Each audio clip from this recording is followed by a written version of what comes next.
ভূঁইয়াজিবার কালী পূজা উপলক্ষে অন্ন মহোৎসব অনুষ্ঠানে উপস্থিত রামনগর বিধানসভার বিশিষ্ট বিধায়ক অখিল গিরি। ভূঁইয়াজিবার কালী পূজা উপলক্ষে অন্ন মহোৎসব অনুষ্ঠানে উপস্থিত এলাকার অর্থাৎ রামনগর বিধানসভার বিধায়ক প্রাক্তন মন্ত্রী অখিল গিরি।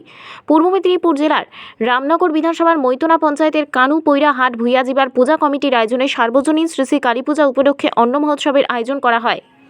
এই অন্ন মহোৎসবে উপস্থিত ছিলেন রামনগর বিধানসভার বিধায়ক প্রাক্তন মন্ত্রী অখিল গিরি। সংস্থার সূত্রে জানা যায়, কালী পূজা রামনগর বিধানসভার বিধায়ক অখিল গিরির হাত ধরে শুভ সূচনা হয়েছিল। সংস্থার অনুষ্ঠানের দ্বিতীয় দিন অন্ন মহোৎসবের আয়োজন করা হয়। উপস্থিত হয়ে রামনগর বিধানসভার বিধায়ক প্রাক্তন মন্ত্রী অখিল গিরি সংবাদ মাধ্যমের মুখোমুখি হয়ে বলেন, আমাদের দেশ এমন একটি দেশ যে দেশে যত ধর্মের মানুষ বাস করেন, বিভিন্ন ধর্মের মানুষ, তাদের সব ধর্মেরই অনুষ্ঠান একই সময় অনেক সময় হয়, আবার অনেক সময় হয় না। আমরা এই বাংলায় পবিত্র রমজান মাস চলছে, শান্তিপূর্ণভাবে ইসলাম ধর্মের লোকেরা তারা রোজা রেখে ব্রত করে, আমাদের যেমন হিন্দু ধর্মের ব্রত বলা হয়, তারা ঠিক তেমনি করে রমজান মাস পালন করেন। ইসলাম ধর্মের মানুষদের রমজান মাসটা হচ্ছে খুবই গুরুত্বপূর্ণ মাস।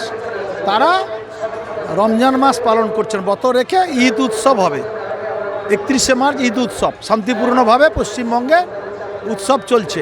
আর একদিকে হিন্দু ধর্মের পূজা অর্চনা, হরির নাম সংকীর্তন, বিভিন্ন অনুষ্ঠান চলছে। সবাই একত্রিতভাবে হিন্দু মুসলিম প্রত্যেকেরই যে কোনো ধর্মের অনুষ্ঠানে আমাদের এই বাংলার সব ধর্মের মানুষরা মিলিত হয়ে তারা সম্প্রীতির উৎসব পালন করেন। এইটাই আমাদের বাংলার ঐতিহ্য, এটা সম্প্রীতি, এটা ভারতবর্ষের সম্প্রীতি, সেটা পশ্চিমবঙ্গের একটা চূড়ান্ত নিদর্শন তারা প্রমাণ করেছে। আজকের আমার রামনগর বিধানসভা কেন্দ্রের এখানে কানু পয়রা হাটের কাছে ভূঁইয়াজি বার বলে একটি জায়গা আছে, যে জায়গায় কমলা মাতার মন্দির আছে। সেই মন্দিরে গতকাল মা কালীর পুজো অর্চনা হয়েছে সারা রাত ধরে।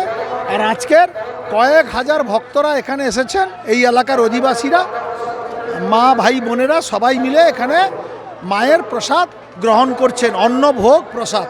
সেই প্রসাদ সবাই গ্রহণ করছেন। আমরা তাদেরকে শুভেচ্ছা জানালাম এবং আয়োজকদের ধন্যবাদ জানালাম, এবং যাতে শান্তিপূর্ণভাবে এখানে আমাদের প্রসাদ বিতরণ অনুষ্ঠান সুষ্ঠুভাবে হয়, তাই আমরা এখানে উপস্থিত থেকে আয়োজকবৃন্দদের সহযোগিতা করছি। সংস্থার সূত্রে জানা যায়, এই সংস্থা 25 থেকে 30 বছরের পুরাতন। এই সংস্থা প্রত্যেক বছর পূজা অর্চনা করে থাকে। পূজা অর্চনার সাথে সাথে বিভিন্ন সমাজসেবামূলক কাজ করে থাকে। এই অন্ন মহোৎসবে স্থানীয় এলাকা সহ পার্শ্ববর্তী এলাকা থেকে 10,000-এর অধিক ভক্ত প্রসাদ গ্রহণ করার জন্য আসেন। আমাদের এই অন্নপ্রসাদ বিতরণ অনুষ্ঠান প্রায় 25 বছরখানিক হয়ে গেছে। কারণ এই কমলা মায়ের মন্দির আগে একবার কালী পূজার বন্ধ ছিল, কিন্তু তারপরে মন্দিরটা তৈরি করে হাট মালিক পক্ষ থেকে তৈরি করেছে, সেই থেকে চলে আসছে প্রায় 25-30 বছর হয়ে গেছে।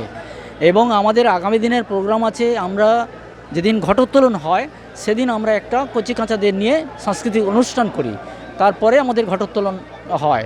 এরপরে আমাদের আগামী দিনের প্রোগ্রাম রয়েছে, 2 দিন ব্যাপী যাত্রানুষ্ঠান রয়েছে। সোমবার, মঙ্গলবার এবং বুধবার রয়েছে আদিবাসীদের নিয়ে একটা অনুষ্ঠান, মানে পূর্ণিমা মান্ডি নাইট, মানে আদিবাসী যাদের কথা সমাজ মাধ্যমে আসে না, সেই তাদেরকে নিয়ে আমরা একটা অনুষ্ঠান করছি। সমাজে তাদের যে কথা, তাদের যে সংস্কার, তাদের সভ্যতা, তাদের কৃষ্টি সংস্কৃতিকে সমাজ মানুষে ছড়িয়ে দেওয়ার জন্য আমরা সেই অনুষ্ঠানটা করছি, এবং এটা আমাদের চলতে থাকবে 3-4 দিন ধরে। আজকে এখানে আয়োজন প্রায় 7-8 হাজার মতন আয়োজন আছে। 10-12টি গ্রামের লোক আসে, আমরা আমন্ত্রণ জানিয়েছিলাম, ওনারা আসবেন, অংশগ্রহণ করবেন এবং প্রসাদ গ্রহণ করে তারপর বাড়ি যাবেন। হ্যাঁ, সেটা আমরা করি। এই যে অন্নদান, মানে এটা তো একটা সমাজসেবামূলক কাজ, দরিদ্রদের সেবা করছি, এটা আমরা চলছে। এছাড়া অন্যান্য এখনও পর্যন্ত আমরা 2-1টা জায়গায় করেছি, সমাজসেবামূলক 2-1টা জায়গায় আমরা কাজ করেছি এই পর্যন্ত। আমার নাম আশুতোষ রাউত, ভূঁইয়াজিবার কানপড়াহাট।